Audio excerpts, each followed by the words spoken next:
Hello students, आज के इस वीडियो में हम सॉल्यूशन चैप्टर का एग्जाम्पल 2.3 सॉल्व करने वाले हैं। तो आइए ध्यान से देखते हैं कि क्वेश्चन हमसे क्या कह रहा है।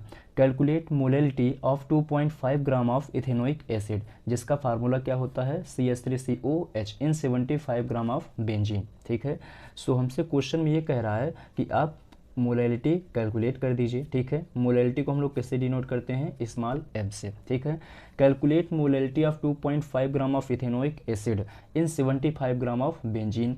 तो यहाँ पे लेस अमाउंट में कौन है, इथेनोइक एसिड, ये आपका क्या हो जाएगा, सॉल्यूट हो जाएगा। और लार्ज अमाउंट में कौन है, बेंजीन 75 ग्राम, ये आपका क्या हो जाएगा, सॉल्वेंट हो जाएगा। ठीक है बच्चों, सो यहाँ पे आप क्या लिख सकते हो, mass of ethanoic acid, mass of ethanoic acid is equal to आपका हो जाएगा 2.5 ग्राम, 2.5 ग्राम, जैसा कि क्वेश्चन में दिया ही गया है। ठीक है, और उसके बाद mass of benzene, mass of benzene आपका क्या हो जाएगा, 75 ग्राम हो जाएगा।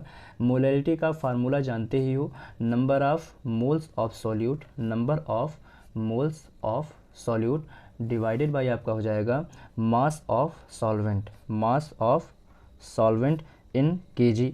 अगर मान लीजिए यही ग्राम में हो जाए, इसी को अगर हम ग्राम में लिख दें तो यहाँ पे हमको क्या करना पड़ेगा, 1000 से मल्टीप्लाई करना पड़ेगा। ठीक है बच्चों, आई थिंक बच्चों ये चीज़ आप समझ गए होंगे कि यहाँ पे अगर ये लेस अमाउंट में है तो ये क्या हो जाएगा, सॉल्यूट हो जाएगा, और 75 ग्राम बेंजीन ये क्या हो जाएगा, सॉल्वेंट हो जाएगा, क्योंकि ये लार्ज अमाउंट में है। ठीक है, बिल्कुल कन्फ्यूजन में मत रहिएगा। मोलैलिटी इज इक्वल टू, तो number of moles of solute, solute आपका क्या है, इथेनोइक एसिड। अगर आप उसका मोल निकालना चाहते हो तो कैसे निकाल सकते हो, ध्यान से देखिएगा।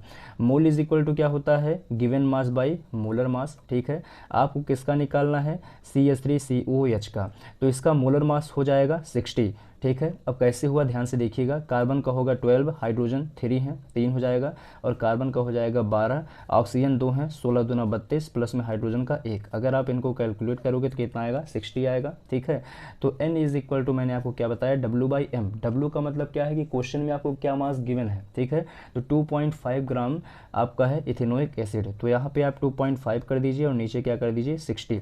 अभी आप यहाँ पे कुछ भी कट मत करिए, क्योंकि अभी लास्ट में जब आप यहाँ पे वैल्यू रखोगे तो जाहिर सी बात है कैंसिल हो जाएगा। ठीक है, तो molality is equal to number of moles of solute आपने निकाल लिया है, तो 2.5 बाई कितना हो जाएगा, 60 हो जाएगा। ठीक है बच्चों, और नीचे आपका मास ऑफ सॉल्वेंट ग्राम में 75 ग्राम मैंने ले लिया यहाँ से। ठीक है, इनटू में आपका क्या हो जाएगा, 100 हो जाएगा। ठीक है बच्चों, अब आप अगर इसको और भी सॉल्व करो, आगे बढ़ाइए, तो मोलैलिटी इज इक्वल टू आपका हो जाएगा 2.5 बाई 60 इंटू, ये आपका इसमें जाके मल्टीप्लाई हो जाएगा, 60 इंटू 75, इंटू में आपका हो जाएगा 1000। ठीक है, जीरो से एक जीरो आपका कैंसिल हुआ, 25 तियाँ 75, 25 चौका 100। ठीक है बच्चों, 2 तिहाई 6 और 2 दूना हो गया 4।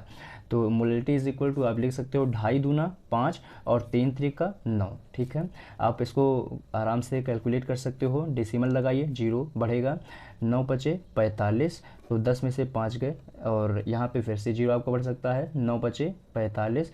मीन्स ये कि ऐसे बढ़ता रहेगा, तो आप यहाँ पे लिख सकते हो 0.56 मोल पर किलोग्राम, जो कि मोलैलिटी की यूनिट होती है।